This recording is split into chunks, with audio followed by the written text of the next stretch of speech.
अमीर नहीं है, थोड़ा गरीब ही है, निम्न मध्यम वर्ग का है, उसके पास पैसे कम होते हैं। वो इतना ही कर सकता है कि दोनों बच्चों को ठीक से भोजन मिल जाए और सरकारी स्कूल में दोनों पढ़ लें, और बहुत ज़्यादा खर्चा नहीं कर सकते हैं, गरीब परिवार है। हम एज्यूम करते हैं कि इन दोनों बच्चों की परवरिश के लिए, जैसे मान लेते हैं कि दोनों बच्चे क्योंकि छोटे हैं, तो दोनों को कम से कम 1-1 गिलास दूध मिल जाए पीने के लिए, इतना ये परिवार मैनेज कर पाता है। तो इस परिवार का जो खर्चा करने की कैपेसिटी है, हम कह देते हैं कि 2 गिलास दूध या 2 ग्लासेस ऑफ मिल्क की कैपेसिटी है, बच्चों के अच्छे पोषण पर, न्यूट्रिशन पर खर्च करने की। तो सामान्य सा तर्क ये है कि इन दोनों बच्चों को 1-1 गिलास दूध मिल जाना चाहिए। 1 गिलास दूध एक को मिले, 1 गिलास दूध बी को मिले। सिंपल सी बात है, इक्वालिटी है। अब प्रश्न ये है कि मान लीजिए कि किसी वजह से बी की तबीयत खराब हो गई और बी बहुत कमजोर हो गया, ठीक है? और ए एकदम फिट है, ए एकदम स्ट्रांग है, फिट है, हेल्दी है, कोई दिक्कत नहीं है उसे।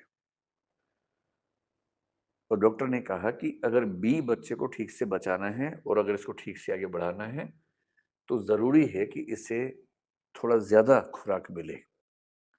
और ये परिवार ज़्यादा खर्च कर नहीं सकता। इस परिवार की लिमिट ये है कि उससे ज़्यादा वो खर्च कर ही नहीं सकता है। फिर डॉक्टर से पूछा गया कि ए के बारे में क्या राय है? डॉक्टर ने कहा कि ए एकदम ठीक है, वो फिट है, उसे चिंता करने की ज़रूरत नहीं है, वो ठीक से मैनेज कर लेगा।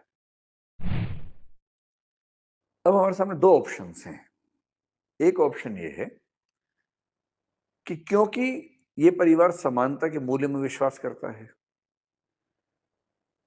तो ये परिवार कहे कि भई ऐसा है कि हम तो दोनों बच्चों को 1-1 गिलास दूध ही पिलाएँगे, चाहे डॉक्टर कुछ भी कहे, क्योंकि समानता तो समानता होती है, समानता का उल्लंघन नहीं होना चाहिए। एक तो ये हो सकता है।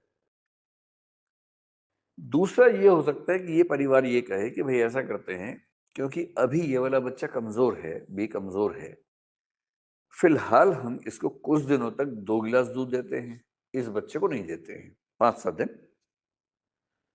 और जब इसकी हालत थोड़ी सुधरने लगेगी, डॉक्टर से पूछ लेंगे, तब हम इसको 2 से 1.5 गिलास पे ले आएँगे और इसको हम आधा गिलास देना शुरू कर देंगे।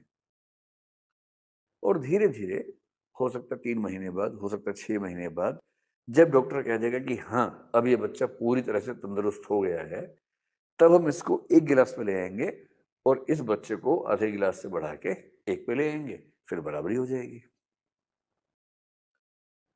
आपको ये बताना है कि अगर ये मसला आपके परिवार में होता, और ये मामला केवल दूध की बात नहीं, ये 2 गिलास दूध का मामला नहीं है, कोई भी मामला हो सकता है। किसी भी तरह का मामला, घर के 2 बच्चों में किसी न किसी लेवल पर ऐसी स्थिति आ जाए कि आप दोनों पर बराबर खर्चा नहीं कर सकते। तो आप बराबरी के सिद्धांत से चिपके रहेंगे, या आप जो वंचित वर्ग है या जो कमज़ोर बच्चा है, उसको कुछ समय के लिए विशेष सुविधाएँ प्रदान करना ठीक समझेंगे?